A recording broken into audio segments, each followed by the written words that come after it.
Assalamu alaikum wa rahmatullahi wa barakatuh. We are doing our Arabic class from the Medina Arabic course, book 1. Um, we are currently on page 30 of the Medina Arabic course. Yes, page 30 tonight, inshallah. We are continuing on from the previous page with the previous exercises. It just has two more exercises before the end of the page, or at least before the end of the exercise. So we'll do just that, but and we see how far we get with the next exercise. But so be it. Let's begin. Bismillah walhamdulillah wa salatu wa salamu ala rasulillah wa ala alihi wa sahbihi wa man wala. So in this lesson over here, exercise number 19, or at least sentence number 19 from this particular exercise number 4, it says, Ibnu man anta? Ana ibnul mudiri, ana ibnul mudarrisi. Whose son are you? I am the teacher's son. And number 20 was Ain al Kalbu huwa tahta sayyarati. Where is the dog? He, and I use the word he because it's a male dog, even though obviously in English we would say it, but for the purpose of it, just so you understand, there's a difference between a male dog and a female dog, even in English, but even though we just call them dogs, but in Arabic, you won't use kalb for a female dog, and vice versa. So when you're talking about the male dog, the pronoun got to correspond. So huwa tahta sayyarati. It is under the car. And now we move on to exercise number 5. So exercise number 5 says كون جملا مفيدة بملء الفراغ فيما يلي. Fill in the blank spaces. بملء الفراغ, the blank spaces. So make a meaningful sentences by filling in the blank space in the sentences which follow. So sentence number 1 got a blank space. Al-Bayti Mughlaqun. So obviously, because it's Al-Bayti, you know that a word has to have preceded it, which was mudaf to it, thus making this mudaf ilay. So if this is mudaf, then what word can you put inside here? For example, you can say Babul Bayti Mughlaqun. The door of the house is locked, for example. Then it's perfectly fine.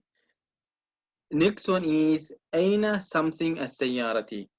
You can say, for example, Aina miftahu as-sayyarati. Where is the key of the car? That's all they mean. Take the blank space, put a word in of your own, whether it's from the book, whether it's from your own self, whatever the case may be, and turn it into a useful, meaningful sentence. It's actually quite simple and straightforward. It's not like it's something difficult that is beyond a person's reach. I mean, it's within the realm of what we have done in the classes thus far. So, like I always say, if anybody wants to do any of the exercises, you're always welcome to do so at any point in time during the class.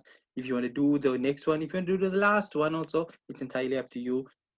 I mean, you do, it's your decision to make.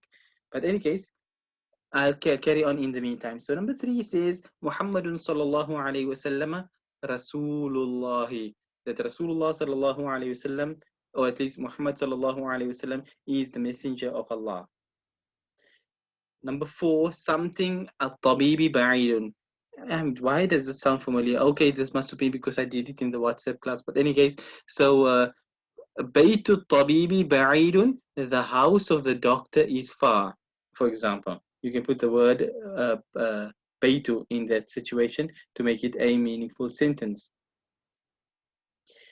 Next one is Al-Qur'anu Kitabullahi. Okay, that one is quite straightforward. So Al-Qur'anu Kitabullahi, the Qur'an is the book of Allah. Next one is Khadijatu Zawjatu Hamidin. Khadija is the wife of Hamid. Somehow it seems as if I did this in class last week, but in any case, so Khadijatu Zawjatu Hamidin, Khadija is the wife of Hamid, or is Hamid's wife, whichever way you prefer to put your English translation. Number 7, Ana ibnul mudarrisi. We're going to go with the simple and the straightforward, now making things difficult.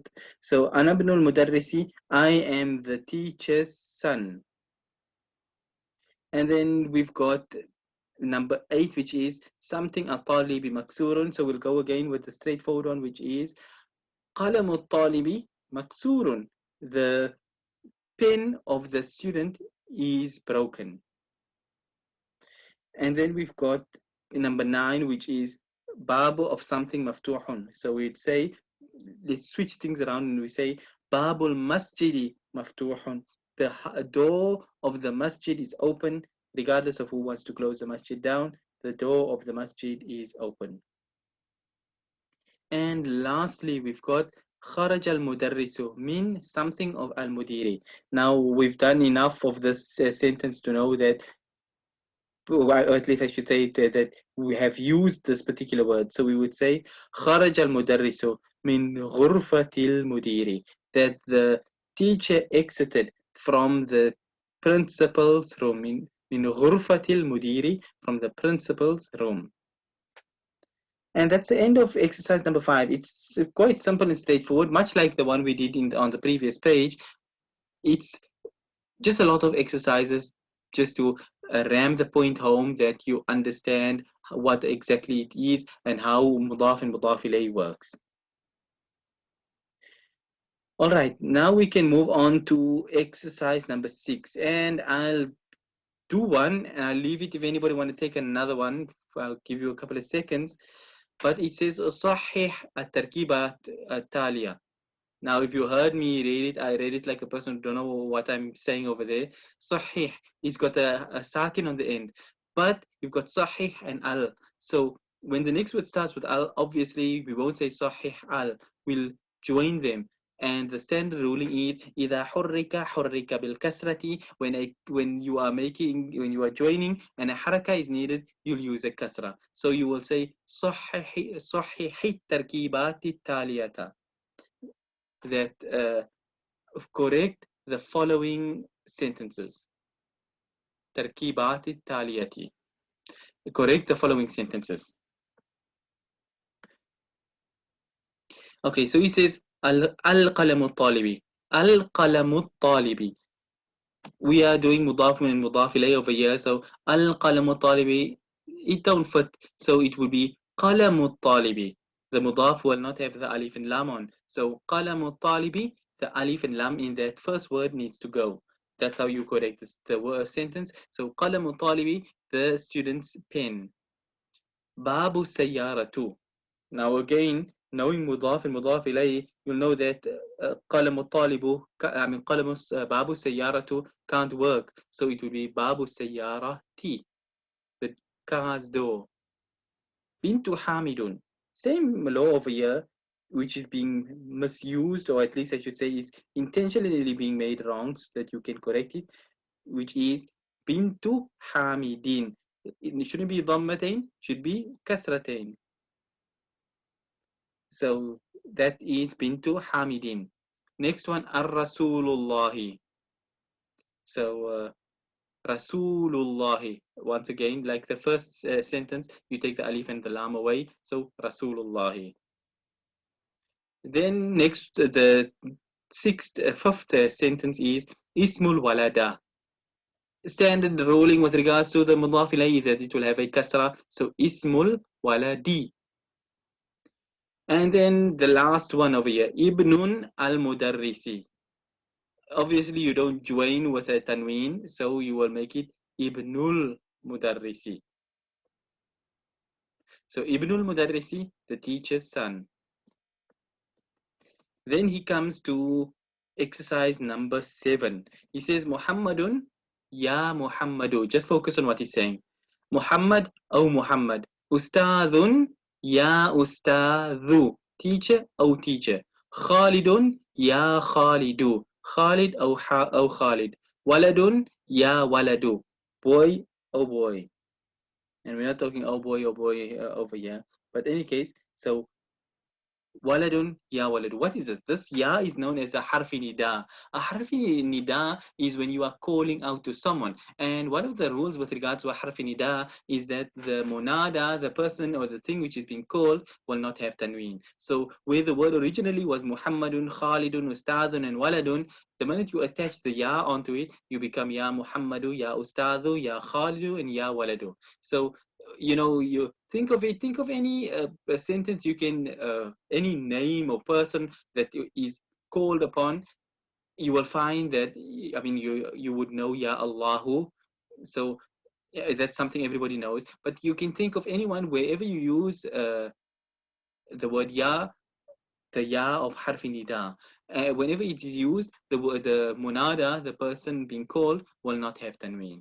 Simple and straightforward ruling. Nothing really difficult about it. Then we come to the next one, which is اقرأ واكتب مع ضبط أواخر الكلمات. A famous exercise we always doing it.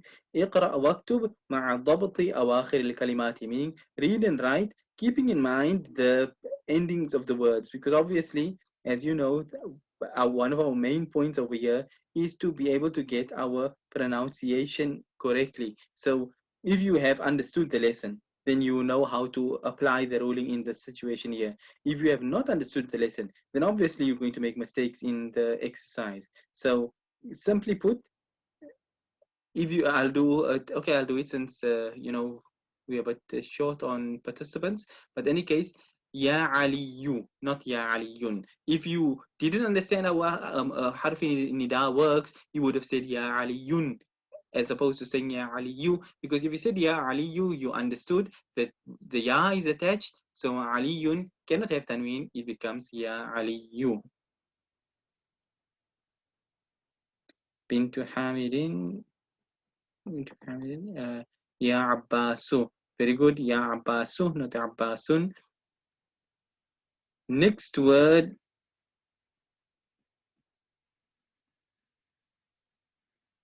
okay. Next one is Shaykhun. Shaykhun, which Shaykhun meaning an old man. I'm using the linguistic meaning over here, not the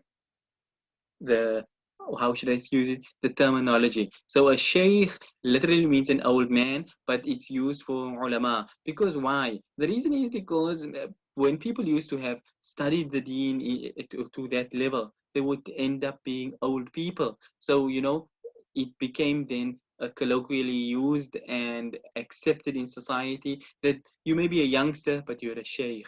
So, that's how it ended up being that way. So, shaykhun, ya shaykhu, old man, or the sheikh, sheikh, whichever way you want to put it.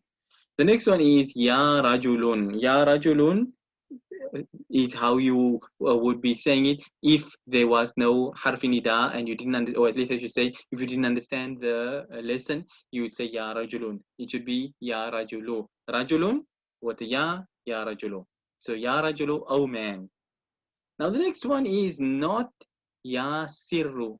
It's not a ya of a harf nida, it's a ya belonging to a name. So obviously you need to know what you are reading. Otherwise you could say ya sirru, oh secret. But we're not calling out to any secrets over here. So Yasirun, a pure Arabic masculine name, Yasirun. And then Ya Ammaru. Oh Ammar, okay, good. Ya Ammaru, that's correct. And then the last one is Dukturun and Ya Dukturu. Duktur, if you were to translate it into English, you would get the word doctor, but not a medical doctor. It's a doctorate degree. So professor, doctor, that sort of doctor over here. So it's a modern terminology, the in the Arab world nowadays, they tend to like these terms of being called Ya Duktur Saab, and all things like this here. It's having a doctorate degree. So, doctor, doctor, or professor, whichever way you want to call it. But that's what the word means. Okay, we've got some time. Let's see how does this exercise go.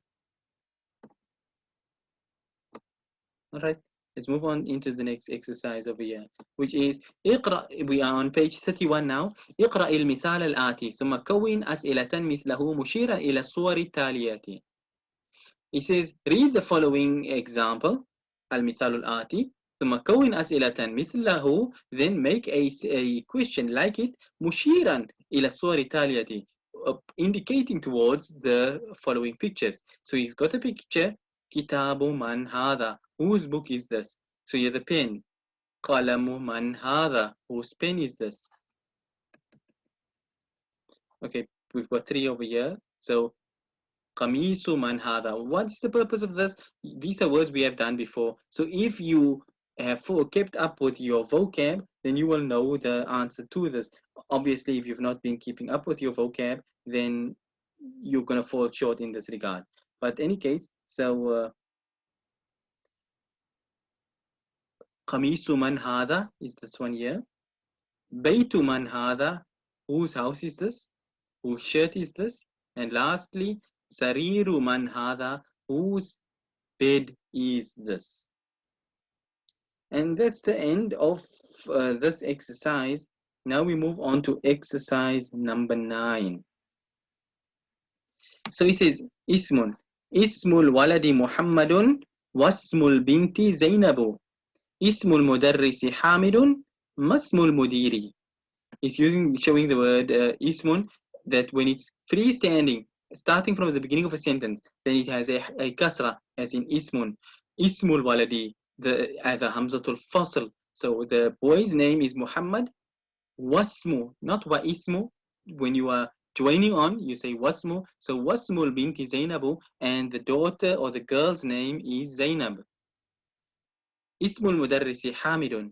Masmul mudiri. The teacher's name is Hamid. What is the name of the principal? So ma ismul mudiri. But when you're joining, the pull or on the ma falls away, and the alif as well, the hamzatul wasl, falls away, and it becomes masmul mudiri. Not masmul mudiri, masmul mudiri. What is the principal's name? Same thing basically is applying to the word ibnun. Ibnun meaning son. Ibnu Khalidin fil madrasati wa ibnu Hamidin fil jami'ati. Khalid's son is in the school or in the madrasa, and Hamid's son is in the university. Ibnul mudarrisi fil fasli. Ayna ibnul mudiri. Ayna ibnul mudiri. Ismul mudarrisi fil fasli. The teacher's son is in the classroom. Where is the principal's son? He's missing again and not coming to class. And let's do this last page so that we can end of lesson number 5. So he says, اقرأ ما يلي مراعيا قواعد نطق حمزة الوصل. He says, read the following sentence, keeping in mind the principle with regards to how you pronounce a Hamzatul Wasl. Hamzatul Wasl meaning the Hamza that you join over, like Masmul Mudiri. Hamzatul Fasl means the Hamza that is freestanding, that is not attached to another word. So Ismu, when it begins at the beginning of a sentence. So that's where we are now. So he says, Ibn Muhammadin fil Iraqi. Now you see here what he has done. What we were looking at is training wheels previously. He was using an alif with a squiggly thing on top to show you that it is a Hamzatul Wasl. This time he left those things out. So therefore you must be able to identify it, because not every book is going to be keeping training wheels for you to say, oh, okay, this is Hamzatul Fasl, this is Hamzatul Wasl. When you understand it, it's as clear as daylight for you. So Ibn Muhammadin fil Iraqi. In this case, straightforward. Ibn Muhammadin fil Iraqi. Muhammad's son is in Iraq. Wabnu Hamidin fil Hindi. And Hamid's son is in India. Number 2. خرج ابن الطبيب من البيت. Not خرج ابن الطبيب من البيت. If you did say that خرج ابن الطبيب, it would be understood by anyone who hears you, but the person who knows will say this man does not know what he is talking. That's why he is putting it in this fashion. So خرج ابن الطبيب من الهند, the son of the doctor's son left the house. ذهب ابن التاجر إلى السوق, the businessman's son went to the marketplace. اسم المهندس فيصل واسم الطبيب مسعود. The engineer's son is Faisal, as you know, people will say it in a non-Arabic context. So Faisalun is Faisal is the Arabic name, but Faisal, as people will say it in English and Urdu and places like that. So, or languages like that at least. So Ismul Muhandisi Faisalun, the engineer's name is Faisal, and the doctor's name is Mas'ud. Yes, Masmur Rajuli, 100%. Not Ma Ismur Rajuli, but Masmur Rajuli. And Rajuli on account of the fact that it is Ismur Rajuli. So Masmur Rajuli, Ism is the Mudaf, Ar-Rajuli Mudaf ilay. So Masmur Rajuli, what is the man's name? And the last one which we have here is Ibnu man anta? Ana ibnul waziri. Yeah, he brought back your training wheel. Ibnu man anta? Whose son are you? I am the wazir's son. The wazir means the minister. I'm the minister's son. And now we wrap up the lesson in this box over here. Al kalimatul jadidatu, the new words, meaning the words which we had done, which were new during the course of this lesson number 5. Even though we are on lesson number 14 as far as our lessons go, but as far as the book is concerned, this is only lesson number 5. So the words which were new that were used in this lesson are al-rasulu, the messenger; al-ka'batu, the Kaaba; al-ismu, the name; al-ibnu, the son, or the boy, the man's son, not the sun in the sky. Al-ammu, the paternal uncle. Al-khalu, the maternal uncle. Al-haqibatu, the briefcase. Al-sayyaratu, the car. Al-shari'u, the road. Mughlaqun, locked. Tahta, underneath. Hunaka, ya. Al-muhandisu, the engineer. I mean, hunaka, there. Huna is here, hunaka is there. And lastly, this is the crux of the whole lesson, which is Sayyaratul Mudarrisi. Sayyaratu mudafun, al mudarrisi mudafun ilay. Mudaf ilay is Sayyaratul Mudarrisi. He gave you the whole lesson, he gave you a ton of exercises. Now he tell you what the name of this particular law is, which is mudaf and mudaf ilay. So that's it. We are at the end of page 32. It's the end of lesson number 5, and it's where we end our lesson for today, inshallah ta'ala, as well. Next week, inshallah, we can continue onwards from lesson number 6. If at any time, as I always say, week in and week out, if there are any questions which a person has, which maybe was not clarified in the class, which you want to ask, whatever, you're more than welcome to send in your questions, be it in the next class, be it via WhatsApp, be it via the Twitter, Facebook, any of these type of things like this here, it's fine. Whichever way you want to send it, it's all no problem.